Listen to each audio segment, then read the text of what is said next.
बिस्मिल्लाहिर्रहमानिर्रहीम। Unit 15 I have done. इसमें हम present perfect 1 उसको समझने की कोशिश करेंगे थोड़ा उर्दू में। परफेक्ट लफ्ज़ का मतलब कंप्लीट है इन इंग्लिश।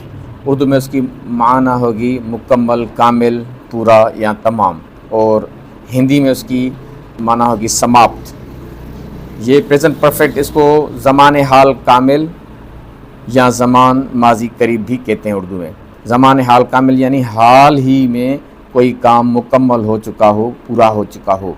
या ज़मान माजी करीब इसलिए कहते हैं कि कोई काम माजी करीब में जो अभी वक्त गुज़रा है, पीछे थोड़ा टाइम हुआ है इसको, उसी में पूरा हुआ हो और अभी उसका नतीजा ज़ाहिर किया हुआ हो। जैसे आप पहली तस्वीर में देखें, हिज शूज़ आर डर्टी, उसके जूते गंदे हैं, उसके जूते मैले हैं, उसके जूते ख़राब हैं। ये इसकी 3 मीनिंग्स मैंने कर लिए हैं। यानी गंदे, उसको गदले भी कह सकते हैं हम।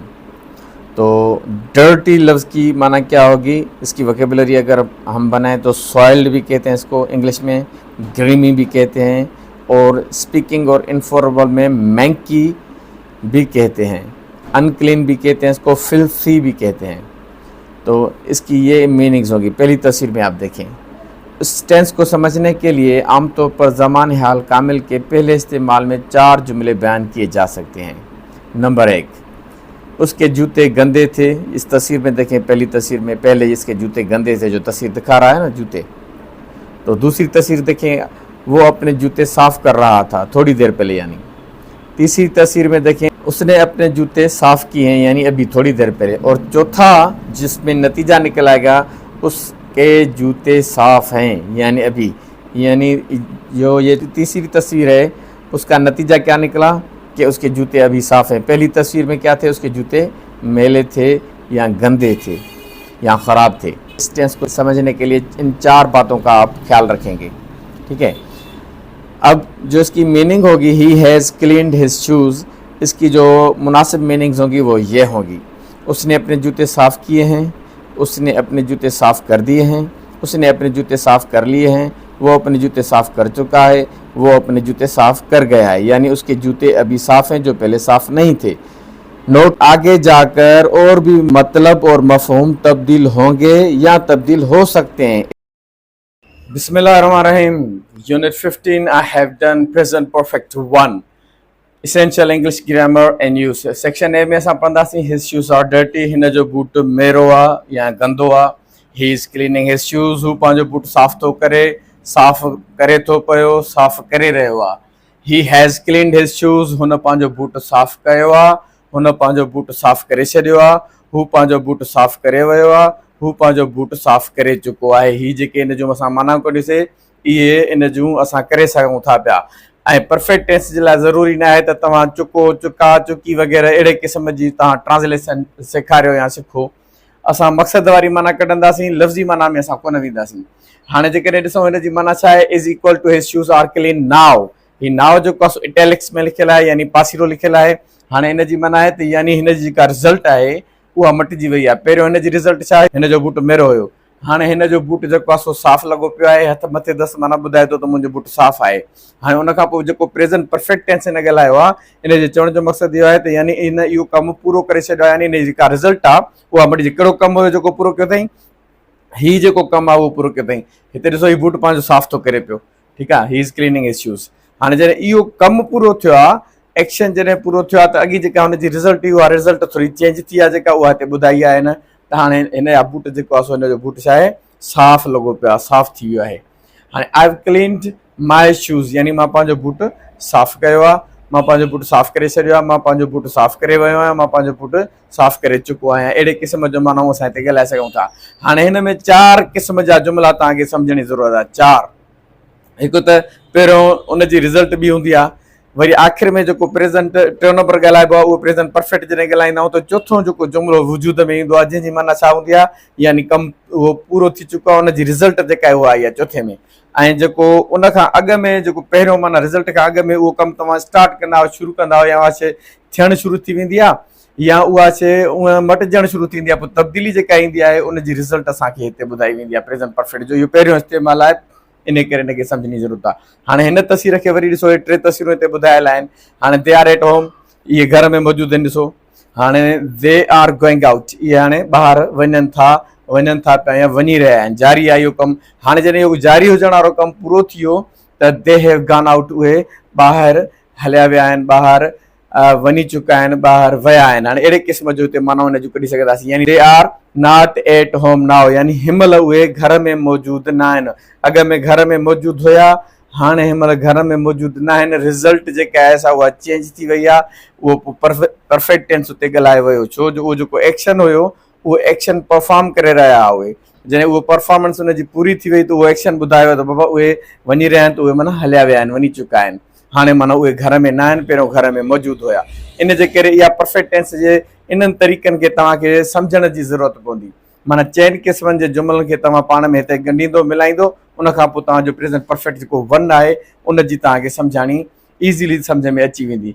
लफ़्ज़नि जे मक़सद खे असां वठंदासीं लफ़्ज़नि जी सिधी माना असां न कढंदासीं माना लफ़्ज़ जेके असां ॻाल्हाईंदा आहियूं न उहे लफ़्ज़ अंग्रेज़ी में कीअं ट्रांसलेशन थींदा अंग्रेज़ी में कीअं उहे बयानु थींदा सिंधी में उहे कीअं थींदा इन्हनि ॻाल्हियुनि खे वठिबो इन्हनि खे न वठिबो त उनजा मिसाल जेके ॿुधाईंदा आहिनि बाबा चुको चुकी चुका कयो आहे कई आहे कया आहिनि अञा हिन जूं मानाऊं जेके मूं कयूं आहिनि उहे हली करे थोरियूं मटिबियूं अॻिते हली करे प्रेज़ेंट परफेक्ट ॾियूं या पास्ट परफेक्ट हुजे या कहिड़ो बि हुजे पर इन करे ॻाल्हि खे सम्झण जी ज़रूरत आहे त जेको बि तव्हां टेंस कंदो उन जे टेंस खे जुमलनि में जॾहिं इस्तेमालु थींदो उन्हनि इस्तेमाल जे मुताबिक़ असां उनजी माना कढंदासीं लफ़्ज़ी माना कोन कढंदासीं ठीकु आहे न हाणे ॾिसो बी में छा थो चए has cleaned have gone etcetera is the present perfect हाणे प्रेज़ेंट परफेक्ट जी फॉर्मेशन थो ॿुधाए माना बनावट कीअं ठाहिजे उनखे कीअं बयानु कजे हाणे इहो हैव प्लस पास्ट पार्टिसिपल इहो हैव मीन्स टू हैव आहे प्रेज़ेंट में इन जूं सूरतूं थींदियूं माना हैव ऐं हैज़ इस्तेमालु थींदी ठीकु आहे हैव ऐं हैज़ इस्तेमालु थींदी आहे प्रेज़ेंट परफेक्ट जे अंदरि उनखां बाद वारी सूरत कहिड़ी इस्तेमालु थींदी पास्ट पार्टिसिपल जंहिंखे असां हिते जेको के उस्ताद पढ़ाईंदा आहिनि थर्ड फॉर्म यानी third form of the verb ठीकु आहे हाणे उहा सूरत इस्तेमालु थींदी त हाणे पॉज़िटिव जेकॾहिं असां जुमला ठाहींदासीं या नेगेटिव ठाहींदासीं उनजी फॉर्मेशन लिखियल आहे I we you they plural noun हूंदा उन सां हैव इस्तेमालु थींदी कंट्रेक्शन हुनजी अपॉस्ट्रॉफी वी आहे ऐं नेगेटिव असां ठाहींदासीं त हैव नॉट उनजी कंट्रेक्शन हैवेंट आहे उनखां अलावा नेगेटिव में एंट इस्तेमालु थींदी हैव नॉट जे पारां जेका टू बी वर्ब जे पारां बि इस्तेमालु थींदी आहे यानी am not is not are not जे पारां बि थींदी आहे उनखां अलावा हैव नॉट ऐं हैज़ नॉट जे पारां एंट इस्तेमालु थींदी आहे उहा बि हिते इस्तेमालु थींदी उनखां पोइ पास्ट पार्टिसिपल वारी सूरत इस्तेमालु थींदी ही शी इट ऐं सिंगुलर नाउन जेको इसम वाहिद हूंदो हिकिड़ो नालो हूंदो उन सां हैज़ इस्तेमालु थींदी उनजी कंट्रेक्शन रिडक्शन ऐं मुख़्तलिफ़ सूरत अपॉस्ट्रॉफी ॾेई करे उनखां पोइ एस लॻाई वेंदी ऐं जेकॾहिं नेगेटिव ठाहींदासीं त हैज़ नॉट उनखे अञा मिलाईंदासीं माना कंट्रेक्शन ॾींदासीं मुख़्तसिर कंदासीं त हैज़ंट थी पवंदो अञा जेकॾहिं जॉक्यूलर इस्तेमालु थींदो त एंट बि इस्तेमालु थींदो उनखां पोइ जेका सूरत आहे उहा पास्ट पार्टिसिपल वारी सूरत इस्तेमालु थींदी जेके third form of the verb चयो वेंदो आहे ठीकु आहे हाणे जीअं ॾिसो रेगुलर वर्ब इन में चवंदा क्लीन फिनिश्ड स्टार्टेड इन्हनि में ईडी जो इज़ाफ़ो कयो वेंदो आहे ऐं ॿिया कुझु वर्ब्स हूंदा आहिनि जेके इरेगुलर हूंदा आहिनि जीअं लॉस्ट डन बीन गॉन इहे हैव ऐं हैज़ खां बाद में इस्तेमालु थींदा सवाली ठाहिण जे लाइ छा थींदो आहे हैव ऐं हैज़ अॻियां इस्तेमालु थींदी आहे आई वी यू दे ऐं प्लूरल नाउन ही शी ऐं सिंगुलर नाउन जे अॻियां इस्तेमालु थींदा हाणे आई हैव कंहिंसां थींदी आहे I we you they plural noun सां हैव इस्तेमालु थींदी आहे ही शी ऐं सिंगुलर नाउन सां हैज़ इस्तेमालु थींदी आहे इहो तमामु गहराई सां हिनखे सम्झण जी ज़रूरत आहे इन जी फॉर्मेशन न सिखंदो त तव्हां इंग्लिश उहा जेको आहे सो स्पीकिंग में न करे सघंदो ऐं तव्हांजा जुमला परफेक्ट टेंस या ठाहे न सघंदो इन करे जॾहिं सवाली ठाहींदासीं इन्हनि खां अॻु में असां हैव ऐं हैज़ हेल्पिंग वर्ब तौरु रखंदासीं उनखां पोइ जेका मेन वर्ब वारी सूरत हूंदी उहा पास्ट पार्टिसिपल वारी सूरत रखंदासीं आख़िर में सवाल ई निशान ईंदासीं हाणे हिन में जेका इहे निशान लॻाया विया आहिनि ईडी वारा जेके इज़ाफ़ो कयो आहे इहे रेगुलर पिया आहिनि जेके ईडी खां बग़ैर आहिनि इहे थोरा थींदा आहिनि ॾाढा 300 वधि में थींदा इहे जेके इरेगुलर वर्ब्स आहिनि हाणे हिन जी असां फॉर्मेशन हिते जेको आहे सो सिखूं था इहा बि गौर सां सम्झण जी ज़रूरत आहे छो जो फॉर्मेशन खां बग़ैर तव्हां इहो टेंस सिखी न सघंदो हाणे रेगुलर वर्ब्स जेके हिते लिखियल आहिनि छा के चइबो आहे the past participle is ED past participle वारी सूरत में ईडी जो इज़ाफ़ो कयो वेंदो आहे जेकॾहिं ई मौजूदु हुजे त ख़ाली डी लॻाई वेंदी हुन में अगरि ई मौजूदु न आहे त ईडी लॻाई वेंदी किथे किथे वाए जो इस्तेमालु थींदो आहे वाए खे मटाए करे आई कबो आहे पोइ ईडी इस्तेमालु थींदी आहे उनजी जेका असां सॼी फॉर्मेशन असां कंहिं टाइम तव्हांखे लिखी ॿुधाईंदासीं ठीकु आहे हाणे the same as the past simple हाणे उन जेका पास्ट टेंस ऐं पास्ट पार्टिसिपल वारी सूरत आहे उहा बिल्कुलु साॻी हूंदी आहे उन में ई डी इस्तेमाल थियल हूंदी आहे, आख़िर में लगाई वेंदी आहे। जेकॾहिं ई हूंदी आहे त डी लगाई वेंदी आहे, जेकॾहिं ई मौजूदु न हूंदी आहे त ईडी लगाई वेंदी आहे। जीअं ॾिसो क्लीन आहे त इहो प्रेज़ेंट परफेक्ट में हैव इस्तेमाल थियण खां पोइ आई हैव क्लीन्ड, ईडी जो इज़ाफ़ो कयो वियो। फिनिश, उन में जेको फिनिश आहे उन खां पोइ ईडी जो इज़ाफ़ो कयो आहे प्रेज़ेंट परफेक्ट में, वी हैव फिनिश्ड। ऐं स्टार्ट आहे त प्रेज़ेंट परफेक्ट में शी हैज़ स्टार्टेड, ईडी जो इज़ाफ़ो कयो। हिन जो उचार ॾिसो, स्टार्टेड आहे, स्टार्टेड न आहे, started, started, started, started, started, started, इन जो उचारण ते बि असां अॻिते हलंदासीं। कुझु यूट्यूब ते अहिड़ा जेके पंहिंजो टीचर्स आहिनि जेके ॿुधाइनि त फनेटिक्स जूं ॻाल्हियूं था तमामु घणियूं, पर ख़ुदि उहे ब्लंडर ऐं मिस्टेक्स था कनि फनेटिकली। ठीकु आहे न, उन ते बि असां जेकॾहिं उनखे एनालाइज़ कंदासीं उहे पंहिंजे लेखे तव्हांजे अॻियां चिटा थी पवंदा। ठीकु आहे न, बहरहाल उनखे अॻिते डिस्कस कंदासीं ज़रूरु। असां जॾहिं शुरूआति कई आहे त इनशाला सभिनी खे जेको आहे सुठे तरह सां सेखारण जे हवाले सां टारगेट कयो वेंदो। हाणे इरेगुलर वर्ब्स कहिड़ा आहिनि त past simple, the past participle is not ED, माना पास्ट पार्टिसिपल वारी सूरत में ईडी जो इज़ाफ़ो न कयो वेंदो। सम्झाइण जी ज़रूरत आहे त माना ईडी जो इज़ाफ़ो कयो वञे न त पोइ उहा जेका आहे सा रेगुलर वर्ब थींदी आहे। जेकॾहिं ईडी जो इज़ाफ़ो न कयो वञे ऐं ईडी ते ख़तमु थिए, जॾहिं हिते ख़तमु थियण जी ॻाल्हि ॿुधाई वई आहे। जीअं तव्हांखे मां ॿ लफ़्ज़ ॿुधायां थो, ॿिया बि अहिड़ा हूंदा। जीअं ॾिसो फिली आहे, FLEE। हाणे फिली जी जेका पास्ट टेंस वारी सूरत ऐं पास्ट पार्टिसिपल वारी सूरत फ्लेड आहे, FLED। हाणे ईडी ते त उहा बि ख़तमु थिए थी, पोइ रेगुलर वर्ब थोरी आहे, उहा बि त रेगुलर वर्ब आहे। जेकॾहिं लीड जेको लफ़्ज़ आहे लीड, LEAD, उनजी पास्ट टेंस वारी सूरत ऐं पास्ट पार्टिसिपल वारी सूरत जेके सेकेंड ऐं थर्ड फॉर्म ते जिते सेखारियो वेंदो आहे, उहा बि त ईडी ते ख़तमु थिए, LED। त इहा बि त इरेगुलर आहे। छो इरेगुलर आहे? छाकाणि जो उन में ईडी जो इज़ाफ़ो न आहे कयो वियो। अगरि फिली में FLEE रेगुलर हुजे हा त ख़ाली डी लॻायूं हा, छो ही जो मौजूदु हुई त फ्लेड थिया, फ्लीड थिया।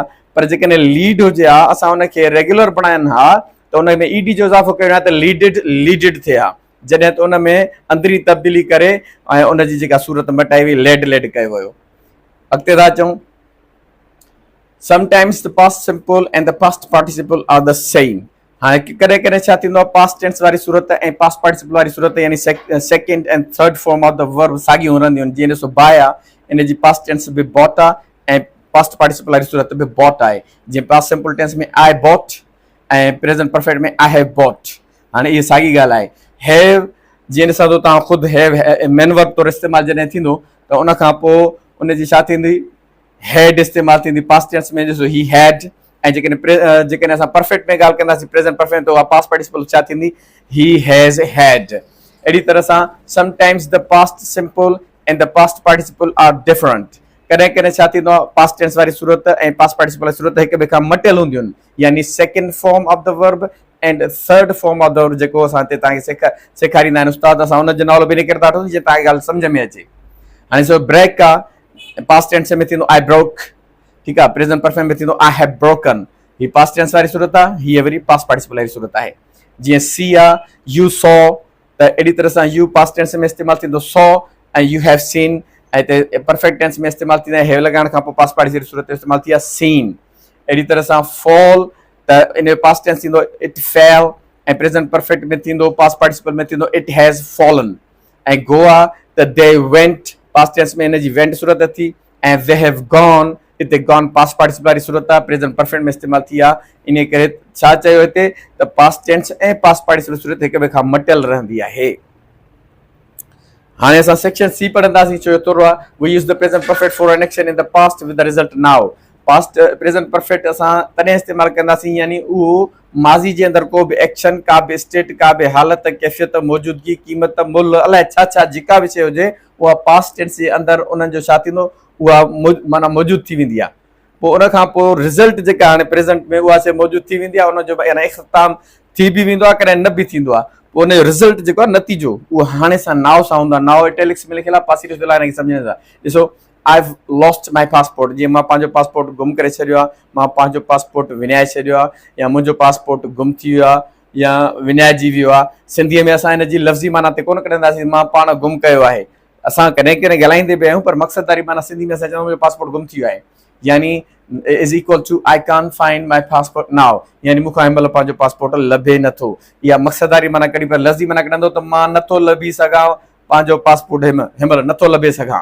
असां ईअं त कोन ॻाल्हाईंदा आहियूं, इन करे मूंखां पासपोर्ट यानी हिन महिल लभे नथो। जेकॾहिं हिन जी रिज़ल्ट ते ॻाल्हि कजे त यानी मुंहिंजो पासपोर्ट जेको गुम थी वियो आहे उहो मूंखां नथो लभे, यानी आई डोंट हैव इट नाउ, मूं वटि हिन महिल कोन्हे को। हाणे हीअ थी चए वेयर्स रिबेका, रिबेका किथे आहे? हुन चयो she is gone to bed, माना हूअ वञी बिस्तरे ते सुम्ही पई आहे।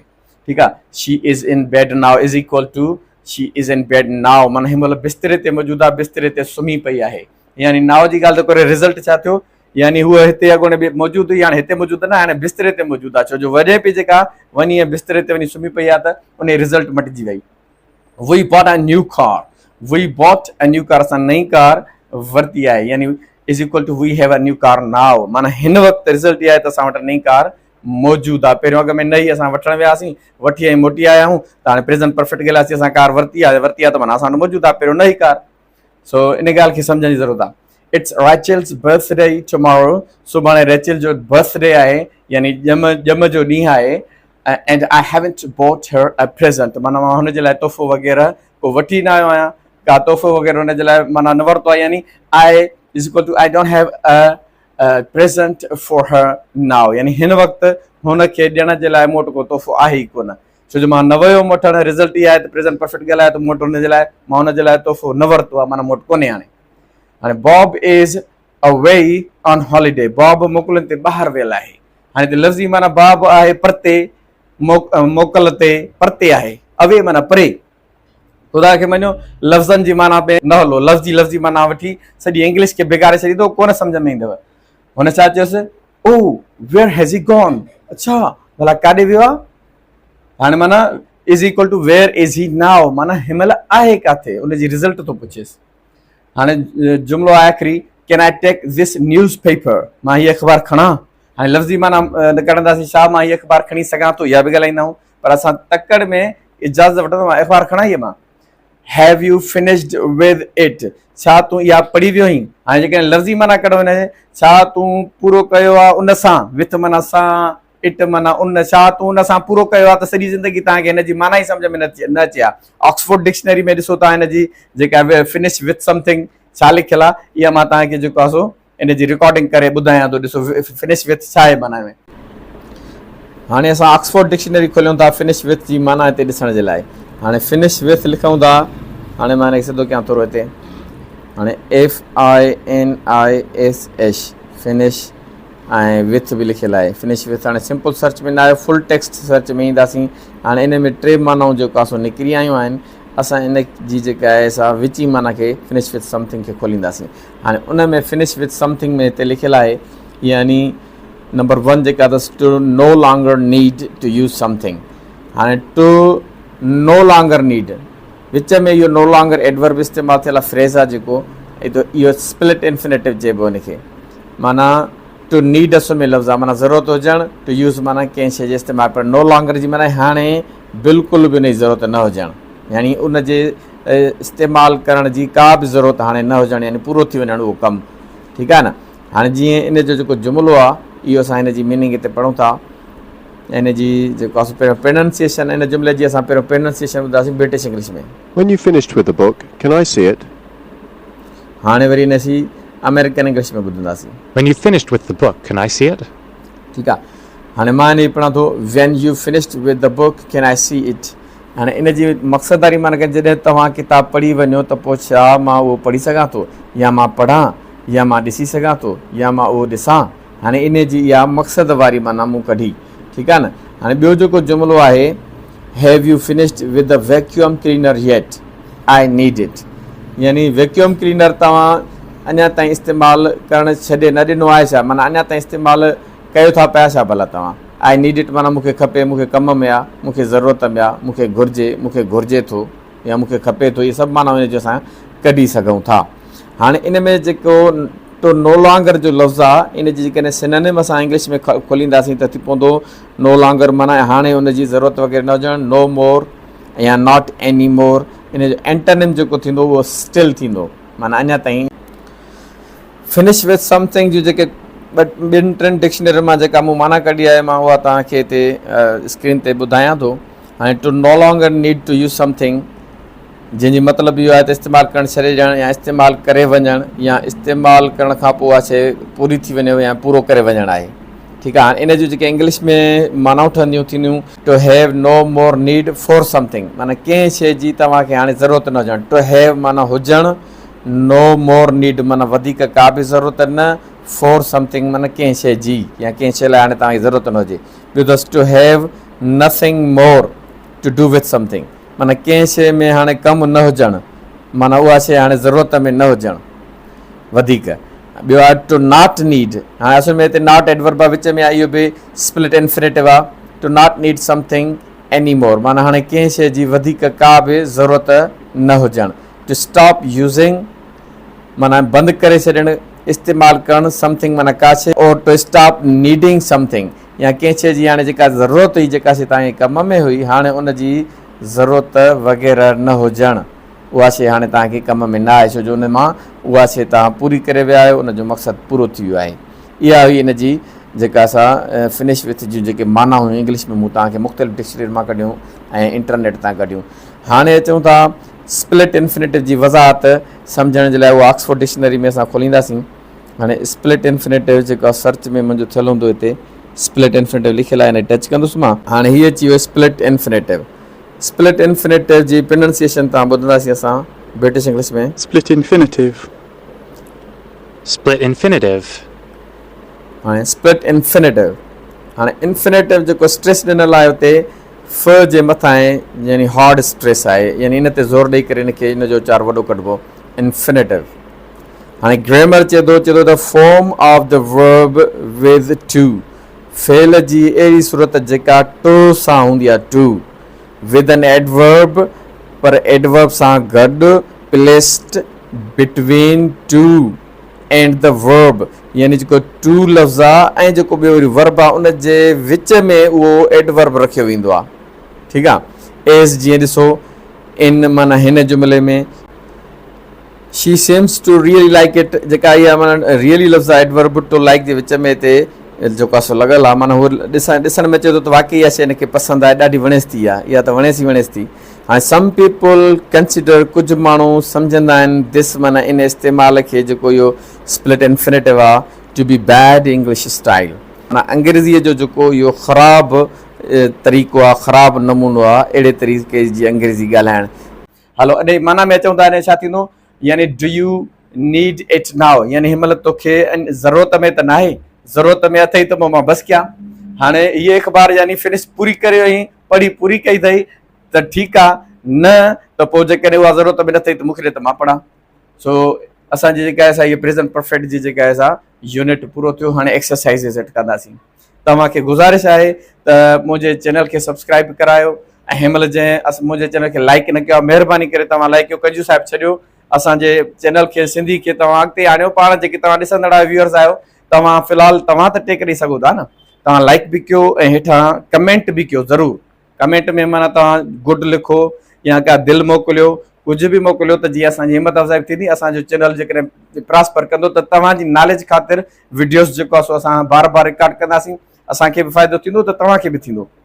सो बराए महिरबानी हिन वीडियोस खे शेयर बि कयो, लाइक बि कयो, सब्सक्राइब ज़रूरी कयो ऐं कमेंट बि तव्हां ज़रूरी कयो। इहा तव्हांखे हिकिड़ी रिक्वेस्ट आहे, महिरबानी।